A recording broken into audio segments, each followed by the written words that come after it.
You know what? The biggest problem for South Korea and Japan and also, Low birth rate, right? That's it, exactly. And we've got to do something about that. My family moved to Hong Kong. It's a safer place than London.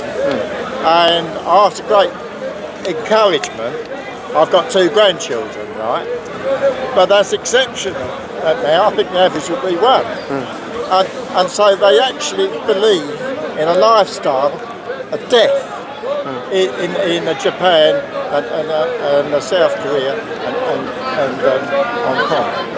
It's death, and you don't have to be religious to see it in front of your eyes.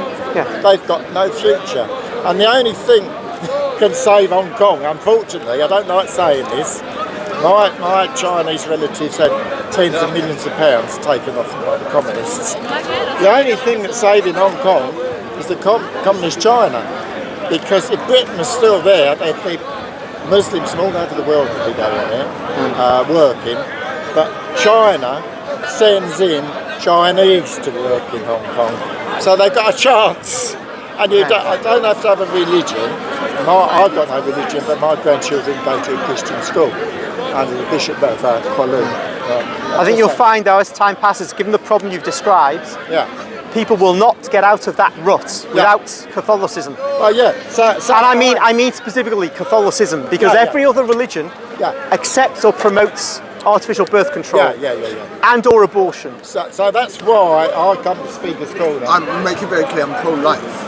What I'm trying to say is, particularly, I know it sounds silly because it's personal. Someone said to me, you are an immature Christian, you are not a mature Christian. I don't know what that means. I've actually asked priests to do this, and they said, this is a nonsense thing. There's no such thing as See you again. There's no such thing as a mature Christian. We should all be mature and need the family. There's something to it. But the same people that could be an immature Christian are happy to pick an abortion clinic, but then will say sex before marriage is not a big deal if you love each other. What I'm saying is that's immaturity. That is not a consistent teaching of the church. Yeah. I accept all the teachings of the church. I may or may not have sex before marriage, but it is sinful in the same way that abortion is. It may be a different sin. It may be a different sin, but it's still a black mark. And what I'm saying is you cannot say things as a Catholic and say, you're an immature Christian, but I'm happy to live with my partner and not get married because I picket abortion clinics. So okay, no, that's not okay.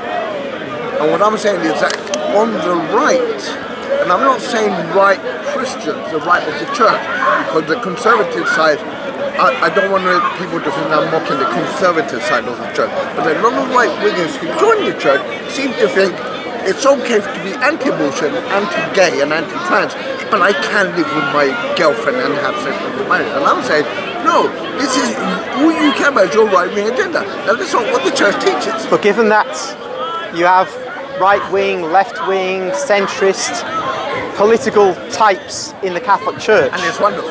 which is the best for Catholicism?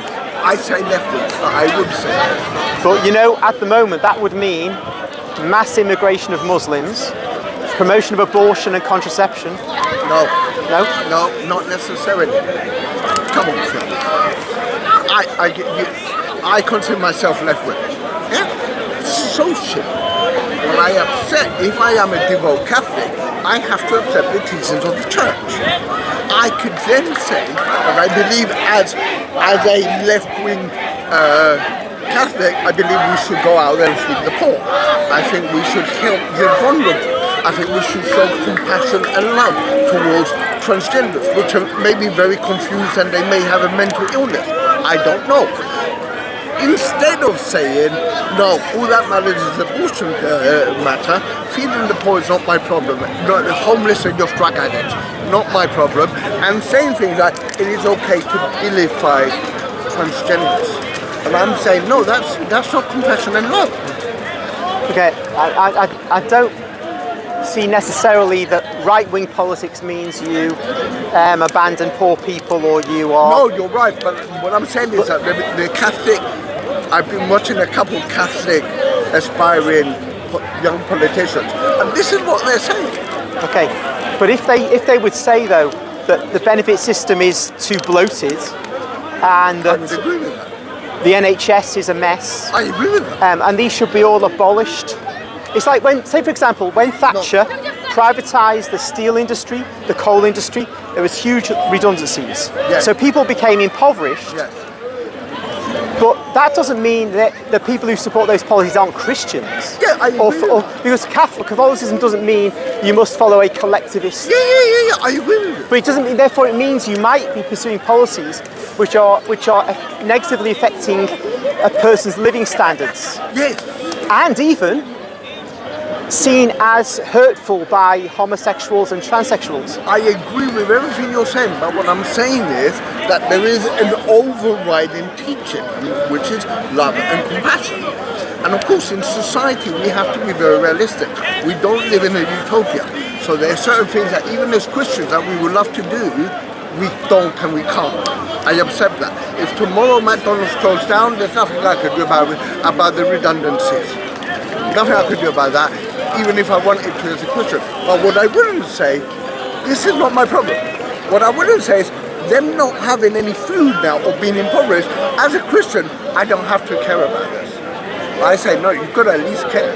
But only extreme libertarians who are different from conservatives hold that position. Like I think it was Ron Paul, who was an American presidential candidate, whose son Randy is a senator, said that, Noam Chomsky, who was saying this about something Ron Paul said, that if a person has not got health insurance and he's lying by the side of the road, injured, an ambulance of a private company just has no duty to assist him. Now, in 19th century England, which was not right-wing, not left-wing, not socialist in any way, you saw a massive growth of charitable organisations. And in Charles Dickens' Christmas Carol, Ebenezer Scrooge, it opens without Ebenezer Scrooge being approached by two men who were trying to raise money for poor children. And he says, well, isn't there the workhouse? Or we must get rid of the surplus population. But Dickens is giving those men who approached him were example of Christian Victorians who were trying to assist the poor. The Christian Victorians who were trying to assist the poor. Oh, okay, that's fair enough. Ebenezer Scrooge was being criticised. I misunderstood, sorry. Now, my point is, though, that doesn't mean they were supporting a kind of collectivist system. No, of course not. Therefore, like you're on the left, and there are people who are on the right, but I'm kind of focused in my mind upon the generality of people on the left. I'm not actually even focused on the right now, because many on the right now support homosexual marriage, for example. So I'm not interested in that kind of right wing. That to me is like Conservative Party or Reform Party politics. But on the left, I see no examples, apart from you, of people who actually support Catholic teaching. Okay, that's fair enough. That's fair enough. Well, hey, it starts with a mustard seed. The community of Santerillo, that's where I get my views now. The views that I'm putting forward is what the community of Santerillo, particularly want to put forward. This is the teaching of the church. This is what we have to believe. This is what we should believe. We're going to go and help the poor. Yeah. Now, what I'm saying is, what I am asking for is consistency and not to be a hypocrite. Right. I rather you said, I'm a bad Catholic and I am going to sleep around with my girlfriend and live in sin.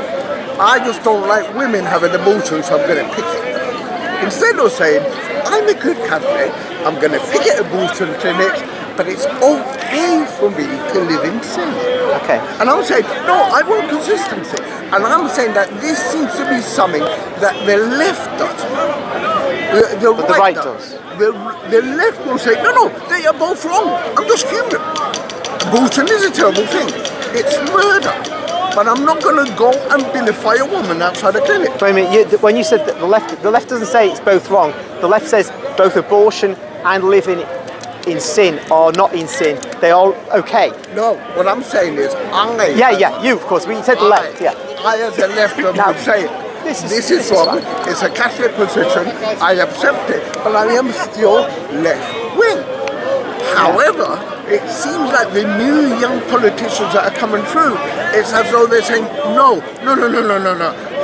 And okay, that's fine. You want to push your right-wing agenda, that's fine. But then you're being a hypocrite because you're pushing these right-wing agendas of homosexuality is terrible, fine, it's a sin. Okay, transgenders is terrible, fine, it's a sin. I accept that.